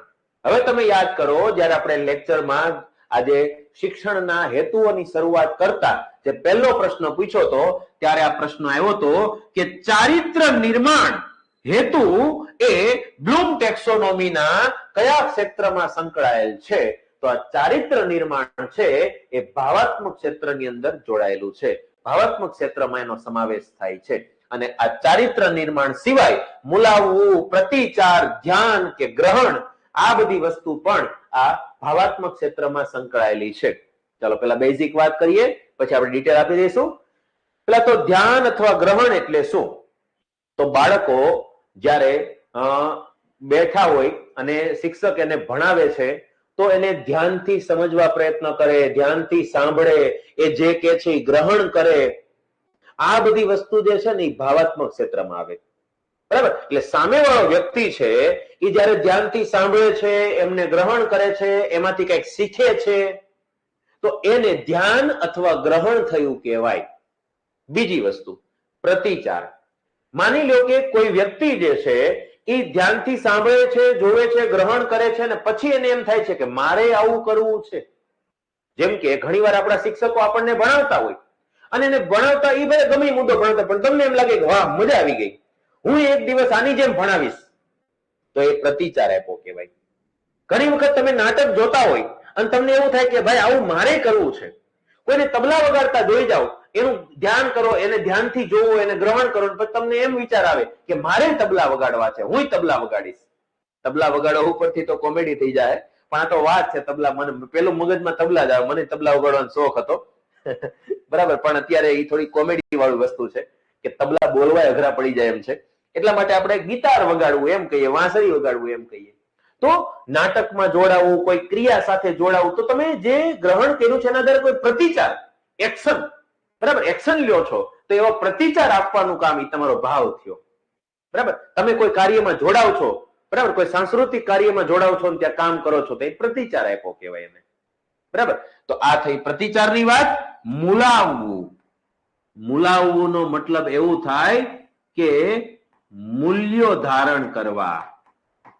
મૂલ્યો ધારણ કરવા. અને મૂલ્યોનો મતલબ શું થશે? આદર્શો. આદર્શો ધારણ કરવા. માની લો કે ભણવામાં મહારાણા પ્રતાપની કોઈ વાત આવે છે અને મહારાણા પ્રતાપની કોઈ વાત તમને ગમી જાય અને તમે એના આધારે તમારું જીવન જીવવાનું શરૂ કરો, તો એ મૂલ્ય તમારા જીવનમાં જે ઉતાર્યું, એ આદર્શ તમે જીવનમાં પાલન કર્યો હર હંમેશા મરતા દમ સુધી, તો એને કહેવાય મુલાવવું. અને એ તમારા ભાવાત્મક ક્ષેત્રનો વિકાસ થયો કહેવાય. ભાવાત્મક ક્ષેત્રનો વિકાસ થયો અહીંયા કહેવાય. બરાબર? આવી જ રીતે માની લો કે વાક્ય એવું આવ્યું કે ભાઈ વિનોબા ભાવે ગાંધીવાદી હતા, અને ગાંધીવાદી શબ્દ ઉપરથી તમને આઈડિયા, ગાંધીવાદી એટલે કેવા, એ આવું કરતા, આવું નહોતા કરતા, આમ કરતા, આમ નહોતા કરતા, વગેરે વગેરે. અને એ તમને ગમી ગયું, તમારામાં એ લક્ષણો, એ ધ્યેય લઈ લીધું, એ મૂલ્ય લઈ લીધું, એ આદર્શોનું પાલન કરવા માંડ્યા, તો તમે પણ ગાંધીવાદી વિચારધારા વાળા વ્યક્તિ બની જશો. આવી જ રીતે કોઈ શિક્ષકને જોવો છો અને એની, માની લો કે ઘણીવાર એવું બને, એક્ઝામ્પલ તરીકે મારી જ વાત કરું તો મને પહેલેથી બે વ્યક્તિને જોઈને મૂછ રાખવાનો શોખ જાગ્યો હતો. એક મારા પિતાશ્રી, કે એના મૂછના લીધે મેં ઘણીવાર જોયું કે એમ ઘણા ફાયદા થયા હતા. તો એ મૂછ રાખતા હતા. બરાબર? અને એ મૂછ રાખવાનું કારણ મને એમ થતું હતું કે મારે કેદી મૂછ ઉગશે, મને કેદી મૂછ ઉગવાની છે, મારે મૂછ રાખવી છે, બાપાની જેમ મૂછ રાખવી છે એમ. અને બીજી વસ્તુ, એક શિક્ષક એવા 11મા ધોરણમાં, એની આવી રીતે જ મસ્ત મૂછ હતી. તો એ ત્યારથી મેં તો ઘણી વાર બ્લેડું મારી મારીને કે અસ્ત્રો મારી મારીને, ડુંગળી ઘસી ઘસીને, ઘણું બધું કરી કરીને અહીંયા મૂછ ઉગાડવા બહુ પ્રયત્ન કર્યા, પણ એક સમય એવો આવ્યો કે હવે થોડી થોડી મૂછ ઉગી, તો હવે મને મજા આવે છે કે ચાલો મૂછ ઉગી ગઈ, બરાબર. તો એનો મતલબ શું થયો કે ભાઈ મને એ કોઈ વ્યક્તિને જોઈને એમ થયું કે મારે આ વસ્તુ એક આદર્શ બનાવવો છે, તો એ વ્યક્તિને મેં આદર્શ બનાવીને એને ધ્યાનમાં રાખીને એ જેવું કરતા હતા, એ જેવી રીતે કપડાં પહેરે છે, એ જેવી રીતે બિહેવ કરે છે, એવું બિહેવ કરવાનું મને મન થાય, તો એને મુલાવવું કહેવાય. હવે તમને કોન્સેપ્ટ ક્લિયર થઈ ગયો છે. મુલાવવું એટલે કોઈ આદર્શો ધારણ કરવા, કોઈ મૂલ્યો ધારણ કરવા, કોઈકનામાંથી કોઈ વસ્તુ શીખી જાવ, આજીવન એને તમે ઉપયોગમાં લ્યો, બરાબર. અને છેલ્લે આવે છે ચારિત્ર નિર્માણ. ચારિત્ર, ચાલો ચારિત્રને અંગ્રેજીમાં શું કહેવાય મને કહી દો કોઈ. ચારિત્રને અંગ્રેજીમાં શું કહેવાય? કોઈ કહેશે મને ચારિત્રને અંગ્રેજીમાં શું કહેવાય? અને પછી હું તમને એક મસ્ત મજાની વસ્તુ શીખવાડું, તમને બહુ મજા આવશે અને ઘણું બધું જાણવા મળશે તમને. પર્સનાલિટી નહીં કહેવાય. પર્સનાલિટી એટલે તો વ્યક્તિત્વ થાય. કલ્પનાબેન કે છે કેરેક્ટર, બરાબર છે, વેરી ગુડ. ફેનીબેન પટેલ કેરેક્ટર, જયદીપભાઈ બરાબર છે, કેરેક્ટર કહેવાય, પર્સનાલિટી નહીં કહેવાય. પર્સનાલિટી મુક્તાબેન એને તો વ્યક્તિત્વ કહેવાય. એ તો ખાલી મોહરું છે, પેરસોના પરથી આવ્યું માસ્ક, એ તો તમારી બદલાતી રહે છે. માની લો કે તમે બાપા સામે અલગ પર્સનાલિટી હોય, મિત્રો સામે અલગ પર્સનાલિટી હોય, બેન સામે અલગ હોય, મમ્મી સામે અલગ હોય, વાઇફ સામે અલગ હોય, મિત્રો બધા પાસે અલગ અલગ પર્સનાલિટી તમે રજૂ કરો છો. તમે અંદરથી કેવા છો તમને ખબર જ હોય, પણ બહારથી તમે ડ્રોન કરો છો, એને કહેવાય પર્સનાલિટી. હું અત્યારે આવી સારી સારી વાતો કરું છું તો એ મારી પર્સનાલિટી તમારે ખાલી તમારી સામે આવી હોય, બીજા લોકો સામે મારી પર્સનાલિટી જુદી હોય. ત્યાં હું ગાયો બોલતો હોય, ભલે ને ટીલું કરીને ગાયો બોલતો હોય, પણ અહીંયા શું છે કે અહીંયા મારી પર્સનાલિટી જુદી છે. અહીંયા શિક્ષક તરીકેની પર્સનાલિટી, ત્યાં મિત્ર તરીકેની પર્સનાલિટી છે. તો વસ્તુ શું છે? પર્સનાલિટી એટલે વ્યક્તિત્વ, એ તો આખી જુદી વસ્તુ છે. હા, અહીંયા કહેવાશે કેરેક્ટર, ચારિત્ર. કેરેક્ટર કેવું છે એનું? એ કેરેક્ટર લેસ છે. ઘણી વાર આપણે એમ કહીએ ને કેરેક્ટર લેસ છે, એનું કેરેક્ટર ખરાબ છે, એની સાથે નહીં રહેતો, એ બહુ ખરાબ માણસ છે. તો હકીકતમાં ખરાબ અને સારું કેરેક્ટર કોને કહેવાય? તો એની મસ્ત મજાની વસ્તુ એક મારા મિત્ર પાસેથી મને જાણવા મળી. એ બહુ એનાલિસિસ કરે છે, એનું એક સૂત્ર છે, સોરી માફ કરજો, ચાલો સમજી લીધું છે તો કેરેક્ટર આવે ત્યાં સુધી લઈ લઈએ. વિદ્યાર્થીઓ દ્વારા ગ્રહણ કરવાની ઈચ્છા વસ્તુ કે પ્રવૃત્તિ પ્રત્યે ધ્યાન કેન્દ્રિત કરવું એટલે ધ્યાન અથવા ગ્રહણ. ધ્યાનની વસ્તુ પ્રત્યે ધ્યાન આપી તેના પ્રત્યે અમુક પ્રતિચાર આપવો એટલે પ્રતિચાર. એવા મૂલ્યો કે જેમાં વિદ્યાર્થીને શ્રદ્ધા કે જેને પોતાના જીવનમાં વિશેષ મહત્વ આપે છે તો એને મુલાવવું કહેવાય. અને ચારિત્રની વાત કરીએ તો ચારિત્ર એટલે જીવનના તત્વજ્ઞાન, તત્વજ્ઞાન બોલે તો ફિલોસોફી અથવા જગત પ્રત્યેની દ્રષ્ટિ સ્થિર કરે ત્યારે એ મૂલ્યો વડે તેનું ચારિત્ર સંગઠિત થાય છે. એક ધારું તમારી અંદર કોઈ એક વસ્તુ સ્થિર થઈ જાય પછી તમારું કેરેક્ટર એવું જ કહેવાય. હા, તમે નાનેથી મોટા થયા તો તમારું કેરેક્ટર બદલાતું હોય, પણ પછી એક સમય એવો તમારું કેરેક્ટર ફિક્સ થઈ જાય, આ આવું કેરેક્ટર છે. જેમ કે આપણા બાપા વિશે જે કઈ માન્યતાઓ હોય ને એ ફિક્સ થઈ ગઈ હોય કે બાપા એકદમ ગુસ્સાવાળા છે. હકીકતમાં એ ગુસ્સાવાળા ન પણ એનું કેરેક્ટર એક ફિક્સ થઈ ગયું કે હવે જીવનમાં મોટા ભાગ ગુસ્સો આવતો હોય તો એ ગુસ્સાવાળા એવું કેરેક્ટર થઈ ગયું હોય, બરાબર. એનું કેરેક્ટર બહુ ભોળું છે એવું કહી શકીએ. તો કેરેક્ટર વિશે એક વાત કરીએ આપણે. એક મસ્ત મજાનું સૂત્ર આપેલું છે અને એના વિશે થોડીક વાત કરવી છે, મજા આવશે તમને, કેરેક્ટર સમજવા મળશે અને તમારા જીવનમાં ઘણો બધો ફરક પડશે, બરાબર. થોટ, થોટ એટલે વિચારો, વર્ડ, વર્ડ એટલે શબ્દો, હેબિટ, હેબિટ એટલે ટેવ, અને એક્શન એટલે ક્રિયા. અને એના આધારે તમારું ચારિત્ર નક્કી થાય છે. હવે માની લ્યો કે તમારા મગજમાં જેવા વિચારો આવે છે, જેવા વિચારો આવે છે એવું જ તમે બોલો છો, એવા જ તમે શબ્દો વાપરો છો, બરાબર. અને એવી જ તમારામાં ટેવ પડેલી છે. અને જે બોલો છો, જે વિચારો છો એવું બોલો છો, જેવું બોલો છો એવું કરો છો. તો એનો મતલબ તમારું કેરેક્ટર છે ને પ્લસ પોઈન્ટમાં હશે. બહુ સારું કેરેક્ટર હશે તમારું કે તમે જેવું વિચારો છો એવું જ બોલો છો, અને જેવું બોલો છો એ તમારી ટેવ છે, અને જે ટેવ છે ને એ પ્રમાણે જ તમે કોઈ કામ કરો, જે બોલ્યા એ જ કામ કર્યું, તો તમારું કેરેક્ટર છે ને બહુ સારું હશે.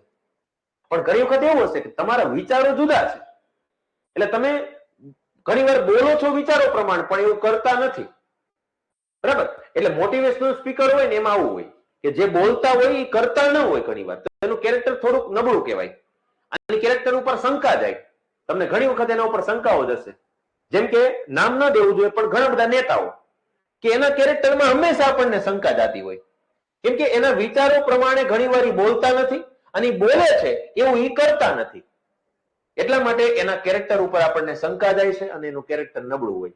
મેં રતન તાતાની તમને વાત કરી ને, તો રતન તાતાના વિચારો સારા હતા અને એવા જ એના શબ્દો હતા. એના બોલવામાં ક્યારે ભૂલ નહોતી પડતી અને જે કઈ બોલતા હતા એ વિચારીને બોલતા હતા અને જેવા વિચાર આવતા હતા એવું જ બોલતા હતા અને એવી જ ટેવ એનામાં હંમેશા રહી.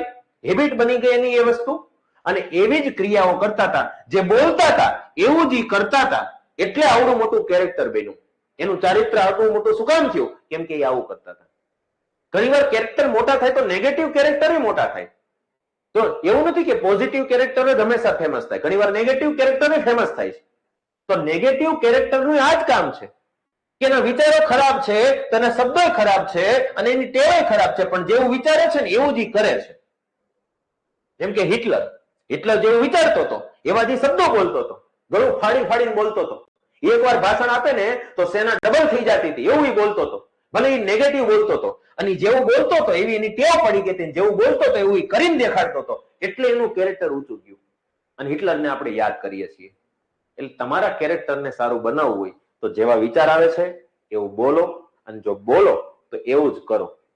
બરાબર? એટલે હંમેશા આ વસ્તુ યાદ રાખજો. તમને આમાં કંઈક નવું જાણવા મળ્યું હોય તો કંઈક કોમેન્ટ કરી દો. ચાલો, કેરેક્ટર તમારું હવે સુધરી જશે. જે કઈ આ મેં તમને જે કઈ વાત કરી ને ફિલોસોફિકલ વાત કરી, એટલે કે તત્વજ્ઞાનની બાબતની વાત કરી મેં તમને. એટલે હવે તમને ખબર પડી કેરેક્ટર લેસ કોને કહેવાય? કે જે વિચારતા હોય, જે બોલતા હોય ને એવું કરતા ન હોય તો એને કેરેક્ટર લેસ કહેવાય. બરાબર? એમાં હું તમે બધા આવી જઈએ છીએ. મારી જ વાત કરું તો ખાસ કરીને મારી ઊંઘ ઉપર થોડીક પકડ નથી. એટલે એવું થાય છે કે મને એવું થાય કાલે તો હું આટલા વાગે જાગી જ જઈશ, એવો વિચાર આવે મને. અને હું બોલી દઉં ઘણી વાર કે કાલે હું 6:30 જાગી જવાનો છું, પણ પછી સવાર જગાય નહીં. અને સવારે એમ થાય કે ભાઈ ઉતાર્યો ને હાલશે, અડધી કલાક 5 મિનિટ વધારે સુઈ જાવ. તો આવું ઘણી વાર થાય છે કે ભાઈ હું જે વિચારું છું એ બોલું છું, પણ બોલું છું એવું કરતો નથી. તો ઘણી વાર મારા કેરેક્ટર ઉપર શંકા જાય. કોને? મારી ઘરવાળીને.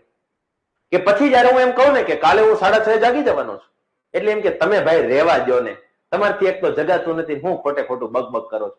અહીંયા મારા કેરેક્ટર ઉપર શંકા ગઈ કહેવાય. મોજ પડી ગઈ. Life change. Jayeshbhai very good.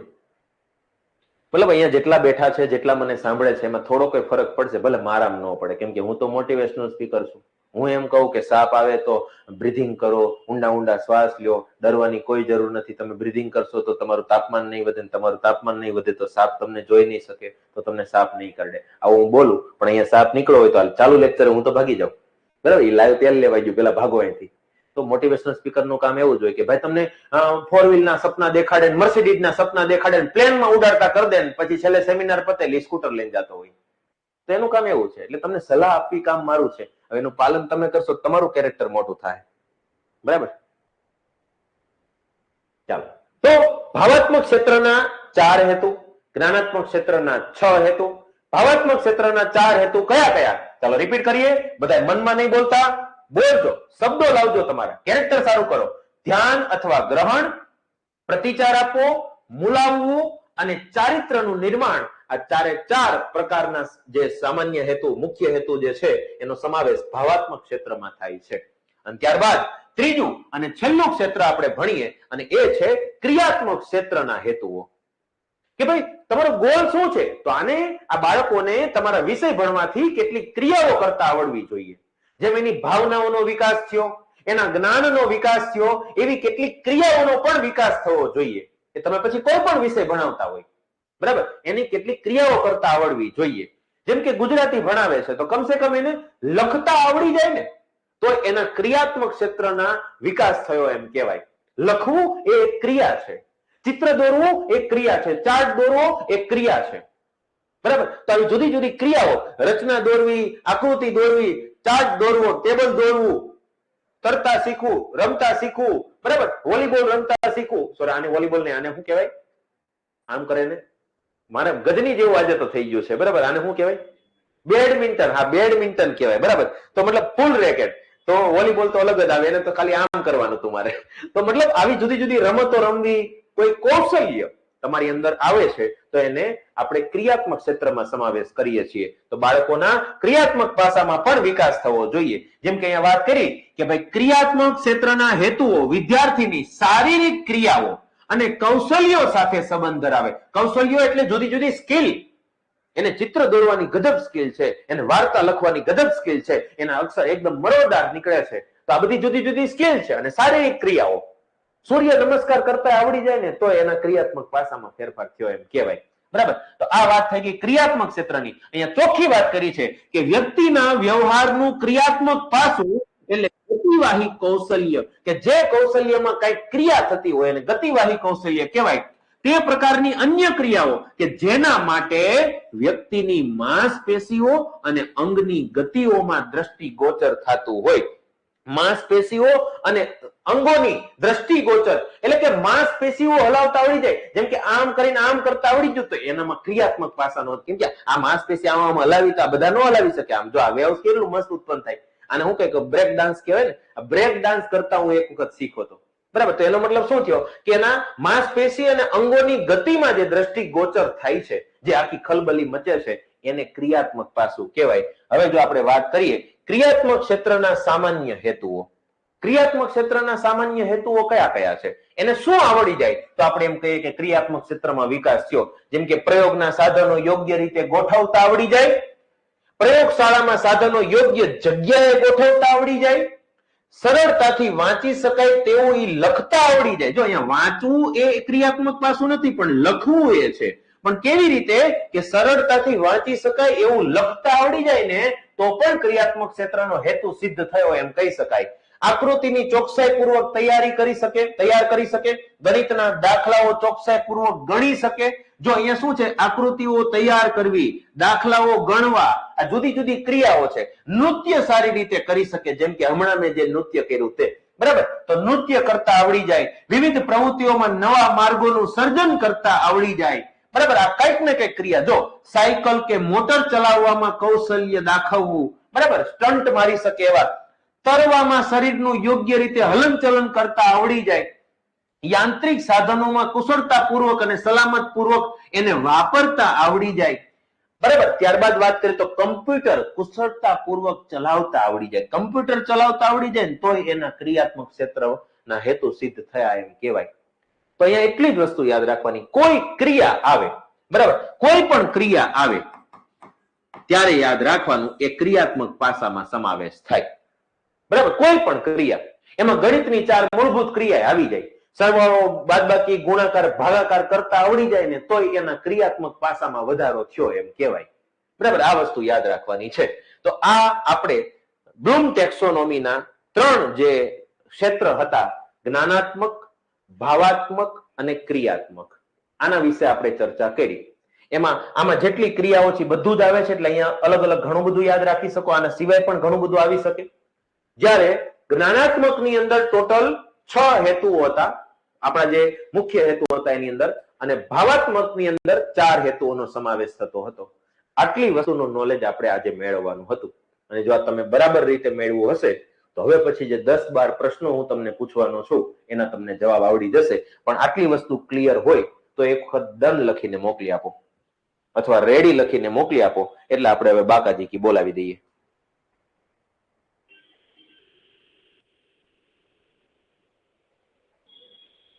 Benjamin બ્લૂમનો ત્રિકોણ પણ આવે છે. હા, એને મૂલ્યાંકન ત્રિકોણ કહેવાય. એ મૂલ્યાંકન ત્રિકોણ છે, હેતુ વાળું નથી. એ મૂલ્યાંકનમાં આપણે ભણી ગયેલા છીએ. તેમ છતાં હજી સતત અને સર્વગ્રાહી મૂલ્યાંકન આવશે ને ત્યારે આવશે. બેન્જામિન બ્લૂમનો જે ત્રિકોણ છે ને, એ ત્રિકોણ વિશે આપણે વાત કરવાની. સતત ને સર્વગ્રાહી આવતીકાલના લેક્ચરમાં આવવાનો છે. અત્યારે ખાલી બ્લૂમ ટેક્સોનોમી આપણે ભણ્યા, બ્લૂમના હેતુઓ ભણ્યા. બરાબર છે, સરસ, ચાલો ડન છે. તો હવે કોણ બનેગા કરોડપતિ, અગાઉની પરીક્ષામાં પૂછાઈ ગયેલો પ્રશ્ન. બોલાવો બાકાજી, ચાલો.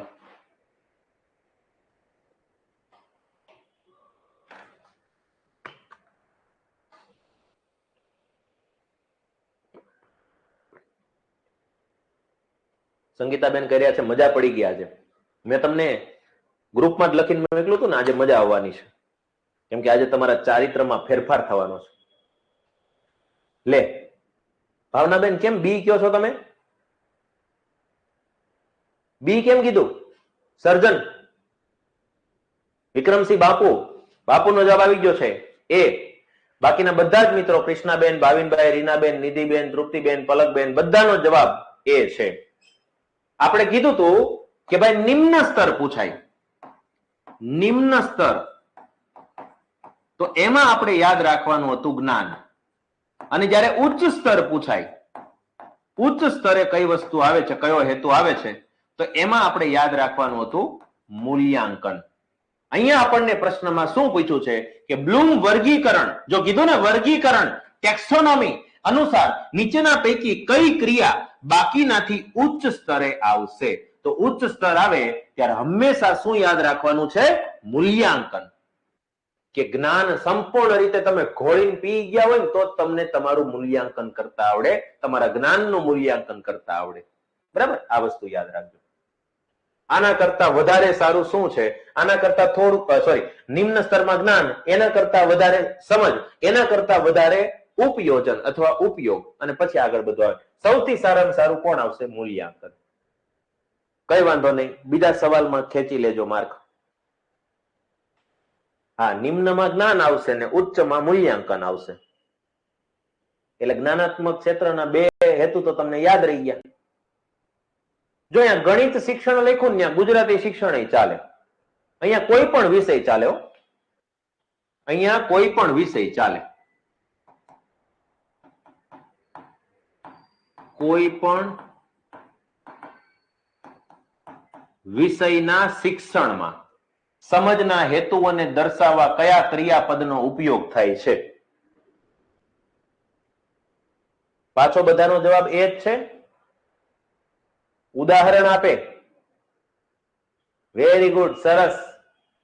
બિપિનભાઈ, કૃષ્ણાબેન, જયેશભાઈ, યોગેશ્વરીબેન, તેજલબેન, નિધિબેન, હર્ષિદાબેન, કૃષ્ણાબેન, વેરી ગુડ. ભાવનાબેન, સરસ. ફેનીબેન, એકદમ સાચી વાત છે કે જો તમે કોઈ વસ્તુ સમજી ગયા હોય તો તમને એના ઉદાહરણો આવડે.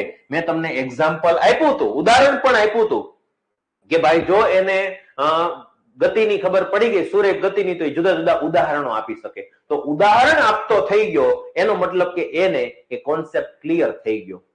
તમને હું કઈક સમજાવું, પછી હું તમને કહું ચાલો તમે એક્ઝામ્પલ આપો, અને તમે જો એક્ઝામ્પલ આપી શકો તો એનો મતલબ તમારો કોન્સેપ્ટ ક્લિયર થઈ ગયો.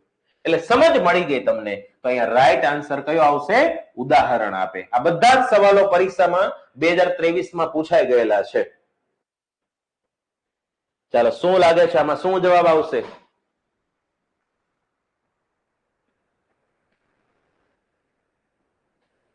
હા, સમજ પડે તો જ ઉદાહરણ આપી શકે. બરાબર છે જયેશભાઈ, એકદમ સાચી વાત છે. જોડકા વાળા પ્રશ્નમાં કયો હેતુ સ્પષ્ટ કરે છે? હર્ષિદાબેન નો જવાબ આવી ગયો છે એ. વિક્રમસિંહ બાપુ એ. ભાવિનભાઈ એ. ખાતુન જુનેદીમામ એ. કૃષ્ણાબેન એ. રમેશભાઈ એ. સંગીતાબેન, તૃપ્તિબેન, બધાનો જવાબ એ. આજે તમે પૂરેપૂરો મુદ્દો બરાબર રીતે સમજી ગયા, કેમ કે ગમે ત્યાંથી તમને સવાલ પૂછે, મેં આખા લેક્ચરમાં ક્યાંય આવું ભણાવ્યું નથી, તેમ છતાં તમને યાદ રહી ગયું, તમને સમજાઈ ગયું છે, તમને હવે કોન્સેપ્ટ ક્લિયર થઈ ગયો છે, તમને સમજ મળી ગઈ છે, એટલે તમને અહીંયા બધી વસ્તુનો ખ્યાલ આવી જાય છે. તો યાદ રાખજો, કોઈ પણ હેતુલક્ષી પ્રશ્નો હોય અથવા તો જેને આપણે અનાત્મલક્ષી પ્રશ્નો કહીએ છીએ, અનાત્મલક્ષી પ્રશ્નો હોય અથવા તો વસ્તુલક્ષી પ્રશ્નો કહેવાય, આવા કોઈ પણ પ્રશ્નોના જવાબ તમે આપી શકો તો તમારી પાસે જ્ઞાન છે, નોલેજ છે એવું કહી શકાય. ટૂંકા પ્રશ્નો હોય ને એમાં ખાલી જગ્યા હોય, ખરા ખોટા હોય, જોડકા હોય, વિકલ્પો વાળા પ્રશ્નો હોય, આ બધી જ વસ્તુના જવાબ તમે આપી શકો, એનો મતલબ કે તમારી પાસે જ્ઞાન છે, એ વસ્તુનું જ્ઞાન છે. માની લો કે આપણને પરીક્ષામાં પૂછાણું કે સિદ્ધરાજ જયસિંહની માતાનું નામ શું છે, નીચે 4 ઓપ્શન આપેલા છે. હવે આમાં તમને જવાબ આવડશે ક્યારે? કે જો તમને એ વિશેનું નોલેજ હશે તો જ. બાકી તમે એમાં કઈ સમજણ શક્તિ કામ ન લાગે કે સિદ્ધરાજમાં સ આવે છે એટલે કદાચ આ વ્યક્તિ આવતું હશે, કે એમાં સિદ્ધરાજ અહીંનો હતો તો કદાચ આ વ્યક્તિ અહીંનું આવતું હશે વગેરે, એવું નહીં. એમાં ફિક્સ હોય, મિનળ દેવી એટલે મિનળ દેવી, એમાં બીજું કોઈ ન આવે. એમાં ખબર હોવી જોઈએ, જ્ઞાન હોવું જોઈએ, નોલેજ હોવું જોઈએ. એટલે હેતુલક્ષી કોઈ પણ પ્રશ્ન હોય ને ત્યારે જ્ઞાન જ આવશે. હવે જો અહીંયા પાછું ગણિતનું શિક્ષણ કીધું છે, પણ યાદ રાખજો કોઈ પણ વિષયનું ચાલે. અહીંયા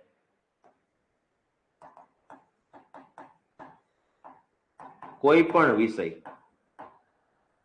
પણ વિષયના શિક્ષણ માટે, એટલે કે ગુજરાતીના શિક્ષણ માટે, મનોવિજ્ઞાનના શિક્ષણ માટે એવો શબ્દ તમે અહીંયા વાપરી શકો. મિત્તલબેન પાછો એ, બધામાં એ જ જવાબ આવે છે. અહીંયા તમે કઈક ભૂલ કરતા હોય એવું મને લાગે છે. યોગેશ્વરીબેન એ, મયુરિકાબેન, વિક્રમસિંહ બાપુ, બિપિનભાઈ, જિજ્ઞાસાબેન, ખાતુન જુનેદીમાં, મુક્તાબેન, બધાનો જવાબ એ. હર્ષિદાબેન તો કહી રહ્યા છે ફાઇનલ એ જ આવશે આમાં. કેમ કે હવે તમને આ બ્લૂમ ટેક્સોનોમી તમે ઘોળીને પી ગયા છો. બેન્જામિન બ્લૂમે આપેલા હેતુઓના વર્ગીકરણમાં જે સંયોગીકરણનો હેતુ છે એ કયા ક્ષેત્રમાં આવે છે આપણને એટલી તો ખબર પડી ગઈ છે કે જ્ઞાન હોય, સમજ હોય, કે પછી ઉપયોગ હોય, કે પછી પૃથક્કરણ હોય, કે પછી સંયોજન હોય, કે પછી મૂલ્યાંકન હોય, આ બધી જ વસ્તુ શેમાં આવશે? તો જ્ઞાનાત્મક ક્ષેત્રમાં. ક્યાં આવશે? જ્ઞાનાત્મક ક્ષેત્રમાં. બરાબર. ચાલો, તો અહીંયા રાઈટ આન્સર આપણો કયો આવી ગયો? જ્ઞાનાત્મક. ચાલો, તમારે મને એક નવી વસ્તુ કહેવાની છે. ભાવાત્મક ક્ષેત્ર જે છે, ભાવાત્મક ક્ષેત્ર એમાં 4 હેતુઓ આવે છે. કેટલા હેતુઓ? 4 હેતુઓ. એ 4 કયા કયા છે? ચાલો, જેટલા આવડતા એટલા જણાવી દો. ભાવાત્મક ક્ષેત્રના 4 હેતુ કયા કયા? ચાલો જણાવો. હાલો, મને લાગે છે એમાં તમે લોચા મારશો. Very good. પલકબેન રાણાને 2 તો યાદ રહી ગયા. એક તો મેં પેલું કેરેક્ટર વાળું શીખવાડ્યું હતું, ત્રીજું તો 3 તો યાદ રહી જાય આમનામ.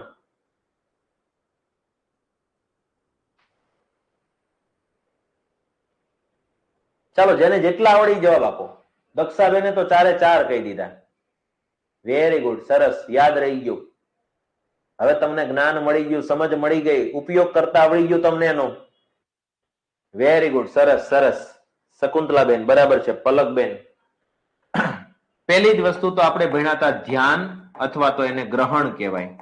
પછી ઘણીવાર પ્રતિચાર આપીએ છીએ, તો પ્રતિચાર આપતા આવડી જાય. પછી આપણે શીખાતા કેરેક્ટર વાળું, બરાબર, કે ભાઈ કેરેક્ટર એટલે કે ચારિત્ર નિર્માણ. અને એ પહેલા આપણે મૂલ્યો ધારણ કરવા એટલે કે મૂલવવું. આ 4 હેતુ જે છે એ ક્યાંના છે? ભાવાત્મક ક્ષેત્રના છે, બ્લૂમ ટેક્સોનોમીના.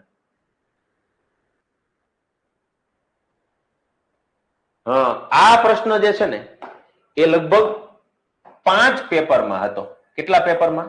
5 પેપરમાં હતો. અલગ અલગ વિષયના પેપરમાં હતો. આ મેં જોયું હતું કે 5 જુદા જુદા પેપરની અંદર 2023 ના હાયર સેકન્ડરીના ટોટલ 5 વિષયના પેપરમાં એક જ પ્રશ્ન હતો અને ઓપ્શન આના આ જ હતા.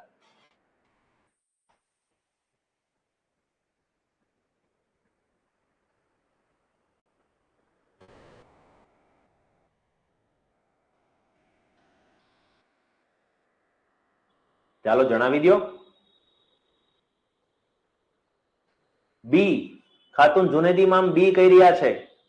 ઓકે, રમેશભાઈ બી, દક્ષાબેન એ, સંગીતાબેન એ, પલકબેન બી લાગે છે. મુક્તાબેન એ, ભાવિનભાઈ એ, યોગેશ્વરીબેન એ, મિત્તલબેન એ, વિક્રમસિંહ બાપુ બી, કલ્પનાબેન એ, જયેશભાઈ બી, નિધિબેન એ, સુહાસીબેન એ, ફેનીબેન બી, બિપિનભાઈ એ, તૃપ્તિબેન એ. એ બી થાય છે ભાઈ. એ બી થાય છે. કૃષ્ણાબેન બી, જિગીસાબેન એ, કૃપાબેન એ. ઓકે, જોઈએ અહીંયા શું કીધું છે? અહીંયા એવું કીધું છે કે મેળવેલા જ્ઞાનનો તદ્દન નૂતન કે નિશ્ચિત કે અનિશ્ચિત પરિસ્થિતિમાં ઉપયોગ કરવાની શક્તિ કે સામર્થ્ય કે ક્ષમતાને શું કહેવાય? તમારી પાસે જે જ્ઞાન છે એનો ઉપયોગ કરવાની વસ્તુ છે. ઉપયોગ કરતા આવડી જાય એને ઉપયોગ કર્યું જ કહેવાય. પણ એના માટે એક બીજો શબ્દ હતો, ઉપયોજન. એને શું કહેવાય? ઉપયોજન કહેવાય. આ વિશ્લેષણ એટલે તો આપણે શીખવાડ્યું હતું પૃથક્કરણ, અને આ સંશ્લેષણ એટલે શીખવાડ્યું હતું સંયોજન. અને કોઈ પણ જ્ઞાનની સંપૂર્ણ સમજ મેળવવાનું કામ એટલે સમજ. તો આ વસ્તુ શું થઈ? ઉપયોજન એટલે કે તમે જે જ્ઞાન મેળવ્યું છે એ કોઈ પણ જગ્યાએ કોઈ પણ પરિસ્થિતિમાં તમે એનો ઉપયોગ કરતા તમને આવડી ગયો તો એનો મતલબ ઉપયોજન કરતા આવડી ગયું. મેં તમને કીધું હતું ને કે ભાઈ નોલેજ એટલે તમને ખબર પડી ગઈ તો તમે ઘણીવાર તમારા બોલવામાં એવું કહો કે આની પાસે તો નોલેજ જ નથી, તારામાં તો એલા નોલેજ જ નથી, આ ગજબ નોલેજ વાળો વ્યક્તિ છે, આનું નોલેજ એક નંબર છે. તો આવું તમે ઉપયોગ કરતા આવડી ગયું, તમને ગમે તે જગ્યાએ વાપરતા આવડી ગયું, એકવાર સમજાઈ ગયું તો એનો ઉપયોગ કરતા આવડી ગયું, એને કહેવાય ઉપયોજન. અને આવું બોલ્યો તો લેક્ચરમાં, બરાબર? પરિસ્થિતિને સમજવાની વાત નથી. જો પરિસ્થિતિને સમજવાની વાત ક્યાં આવી?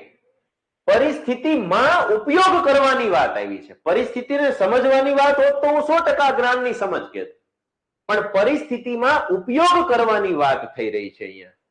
એટલે કોઈ પણ પરિસ્થિતિમાં તમે એ જ્ઞાનનો ઉપયોગ કરી શકો. અહીંયા ચોખ્ખું જ લખેલું છે કે મેળવેલ જ્ઞાનનો નૂતન, નિશ્ચિત કે અનિશ્ચિત પરિસ્થિતિમાં ઉપયોગ કરવાની શક્તિને શું કહેવાય? તો એને ઉપયોજન કહેવાય. જો પરિસ્થિતિને સમજવાની વાત હોત તો જ્ઞાનની સમજ કહેવાય, પણ અહીંયા તો જ્ઞાનનો જુદી જુદી પરિસ્થિતિમાં ઉપયોગ કરતા. એક્ઝામ્પલ તરીકે તમને પાયથાગોરસનું સૂત્ર આવડી ગયું, એના વિશેની સમજ મળી ગઈ. હવે તમે કોઈ પણ એવા કાટકોણ ત્રિકોણની અંદર બે બાજુના માપ આપ્યા હોય, ત્રીજી બાજુનું માપ પૂછ્યું હોય તો તમને એ સૂત્રનો ઉપયોગ કરતા આવડી જાય, AC² = AB² + BC², અને એનો ઉપયોગ કરીને તમને એનો જવાબ મેળવતા આવડી જાય તો મતલબ ઉપયોજન કરતા આવડ્યું. ખ્યાલ આવો કે નહીં? ડન છે જયેશભાઈ? ઓકે, રેડી, સમજાઈ ગયું? ઓકે સર, યાદ રહી જશે. હવે બાપુ યાદ રહી જાય, હવે ન ભૂલો તમે. ચાલો, મસ્ત મજાનો પ્રશ્ન ગુજરાતીના પેપરમાં હતો. આ ગુજરાતીના પેપરમાં સેકન્ડરીમાં આઈ થિંક આ પ્રશ્ન હતો કે હાયર સેકન્ડરીમાં.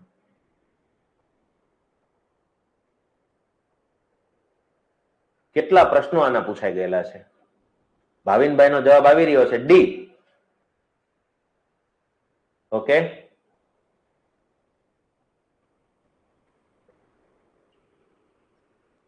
જોઈએ શું જવાબ આવે છે.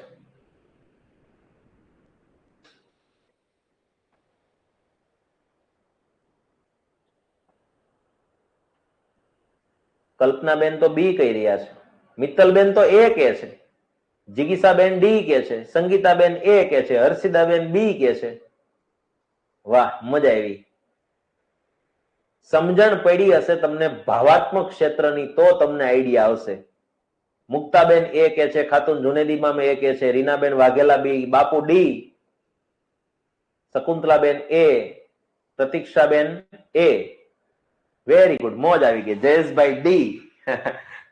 જો હવે હું તમને પ્રશ્ન સમજતા શીખવાડું. બ્લૂમ યોજના અથવા બ્લૂમ ટેક્સોનોમી અનુસાર ભાવાત્મક ક્ષેત્રનો, જો ભાવાત્મક ક્ષેત્ર આવ્યું એટલી પહેલા આપણને ખબર પડી ગઈ. ઓકે, માતૃભાષા શિક્ષણનો સામાન્ય હેતુ નીચેનામાંથી કયો છે? સામાન્ય હેતુને તમે મુખ્ય હેતુ પણ કહી શકો. સામાન્ય હેતુને તમે મુખ્ય હેતુ પણ કહી શકો. ઓકે, હવે પહેલા તો અહીંયા વાત થઈ જ્ઞાનનું ઉપયોજન. યાદ કરો, જ્ઞાન, ઉપયોજન આ બધું ક્યાં આવતું હતું? તો જ્ઞાનાત્મક ક્ષેત્રમાં આવતું હતું.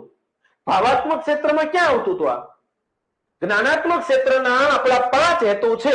કયા કયા? જ્ઞાન, સમજ, ઉપયોજન, પૃથક્કરણ, સંયોગીકરણ, મૂલ્યાંકન. આ બધું ક્યાં આવતું હતું? જ્ઞાનાત્મક ક્ષેત્રમાં. એટલે એનો મતલબ એવો થયો કે આ તો નહીં જ આવે. પ્રાપ્ત જ્ઞાનનું ઉપયોજન કરે તો એને જ્ઞાનાત્મક પાસામાં સમાવેશ કરવામાં આવે, જ્ઞાનાત્મક ક્ષેત્રમાં સમાવેશ કરવામાં આવે. ક્લિયર? એટલે જેણે એ કીધું હતું એ તો બધા લાગી ગયા. બીજી વસ્તુ છે, કથન દ્વારા અભિવ્યક્ત કરે, બોલતા આવડી જાય, બોલીને અભિવ્યક્ત કરતા આવડી જાય, બોલવું, ક્રિયા કરવી, અને એ ક્રિયાત્મક પાસામાં આવે. કોઈ ક્રિયા કરવાનું કામ ક્યાં આવે? ક્રિયાત્મક પાસામાં આવે. એટલે આ પણ નહીં આવે.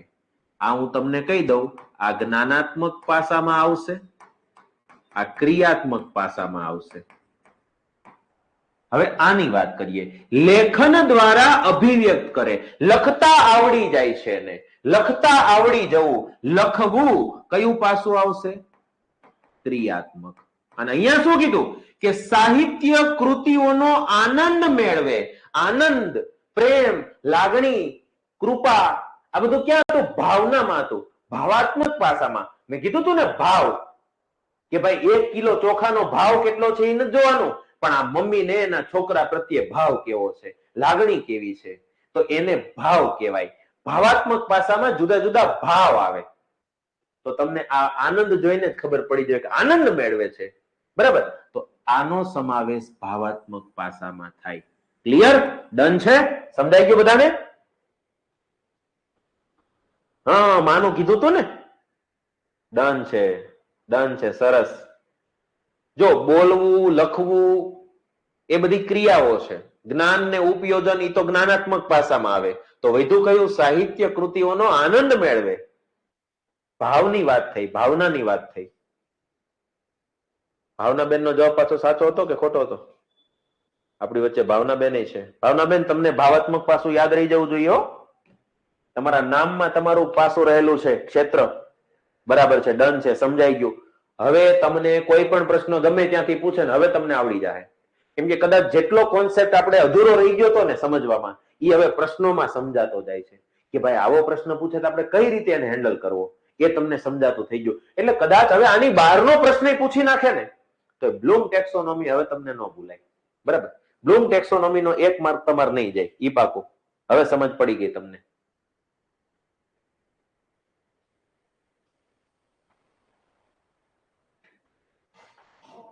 આ જવાબ ન આવડે ને તો હું આત્મહત્યા કરી લઈશ.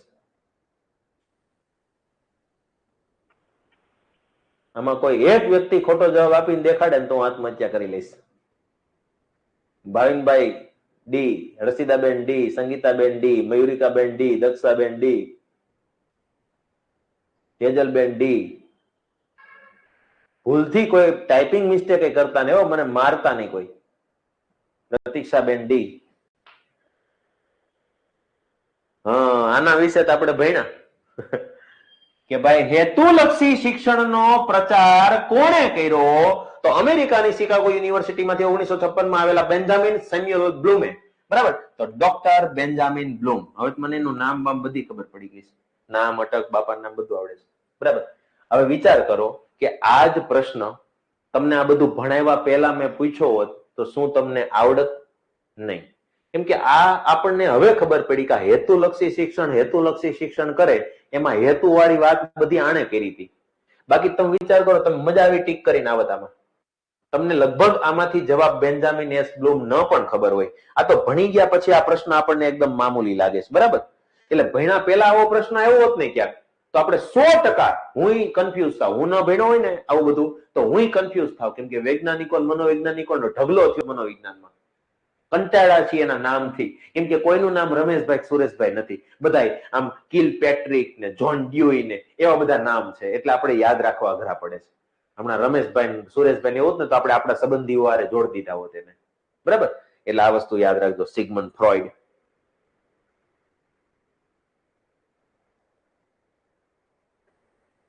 વાહ, મોજ આવે એવો પ્રશ્ન. આ ખોટો પડે તો આત્મહત્યા નક્કી. હો ભાઈ, આપણી આત્મહત્યા નક્કી. ભૂલથી કોઈ ખોટો જવાબ નહીં દેતા. એટલે જયારે કોઈ વ્યક્તિ તમને એમ કે ને કે આટલું સહેલું ન પૂછાય તો સમજી લેવાનું કે એને આવડે છે ને એટલે સહેલું છે. અને પેપર કાઢવા કે એને ધ્યાનમાં રાખીને નહીં પેપર કાઢે. કોઈ એમ કે ને કે આવું અઘરું પૂછાશે, એ અઘરું તો એટલે લાગે છે આમ ભણ્યા નથી, અમને ભણાવો એકવાર પછી કયો અમને અઘરું લાગે કે સહેલું લાગે. જેમ કે જો આવડો મોટા મોટા પ્રશ્ન જવાબ તમને આવડી ગયા. વિચાર કરો, ભણ્યા પહેલા આપણને આવડે ન આવડે. હવે આપણને આવડી ગયું કે બેન્જામિન બ્લૂમના શૈક્ષણિક હેતુઓના વર્ગીકરણ મુજબ જ્ઞાન, સમજ, ઉપયોગ, પૃથક્કરણ, સંયોગીકરણ અને મૂલ્યાંકન જેવા હેતુઓનો સમાવેશ કયા ક્ષેત્રમાં થાય છે? કેમ કે જ્ઞાનાત્મક ક્ષેત્રમાં થાય છે. અને તમે કહેતા હોય તો અમે આના હેતુ લખીને આપી દઈએ. બરાબર?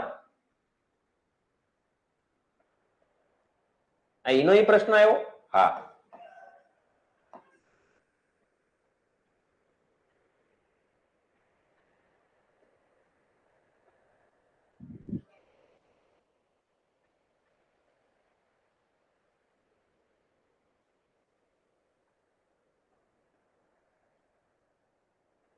હા, હવે તો ટપાટપ જવાબ પડે છે.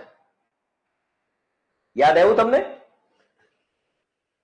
આ યાદ આવ્યું તમને? પહેલો પ્રશ્ન મેં તમને પૂછ્યો હતો ત્યારે તમે જવાબમાં આ પણ ટીક કર્યું હતું, અનુભવાત્મક. બરાબર.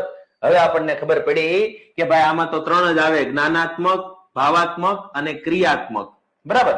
અંગ્રેજીમાં એને શું કહેવાય?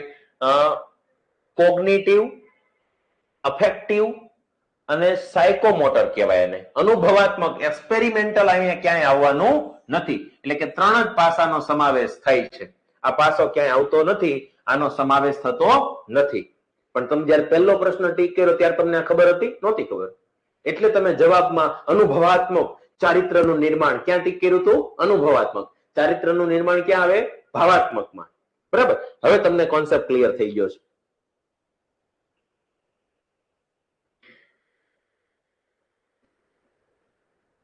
એટલે આ તો કાલનો પ્રશ્ન છે. આ કાલનો પ્રશ્ન અહીંયા રહી ગયો છે, માફ કરજો. પીપીટી બનાવવામાં એક સ્લાઇડ ડિલીટ મારવાની રહી ગઈ હશે. પણ જવાબ આપી ગયો. આનો જવાબ શું આવે? આનો જવાબ શું આવે? ગઈકાલે આપણે ભણ્યા હતા.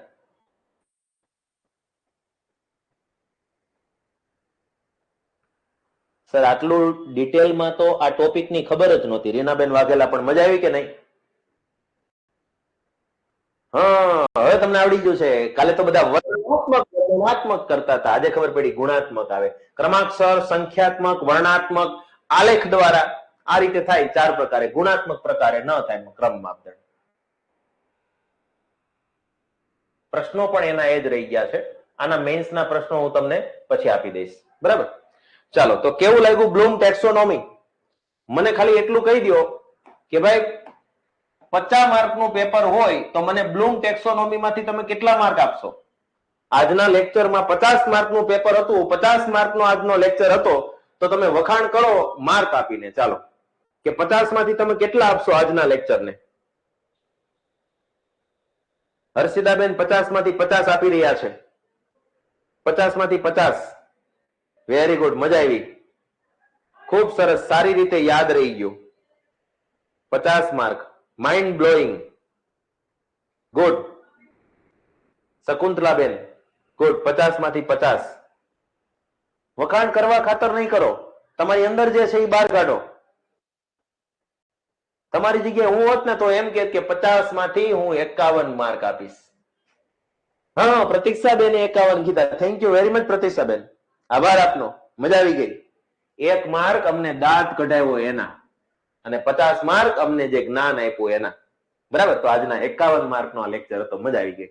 અને મને સફળતાનો અનુભવ થાય છે કે જે કાંઈ મેં ભણાવ્યું એમાં તમને મજા આવી અને તમને નવું જ્ઞાન મળ્યું. અને હવે આ જ્ઞાનનો ઉપયોગ કરજો, બીજાને શીખવાડજો, બીજાને સમજાવજો. બ્લૂમ ટેક્સોનોમીમાં તમે હવે પીએચડી કરી લીધું છે. બ્લૂમ ટેક્સોનોમી તમારા માટે મામૂલી થઈ ગયું છે. જે બધાને અઘરું લાગે છે ને તમને બહુ સહેલું લાગવા માંડ્યું છે. હવે આના પ્રશ્નો બીજાને અઘરા લાગતા છે, પણ તમને એકદમ ઈઝી લાગશે.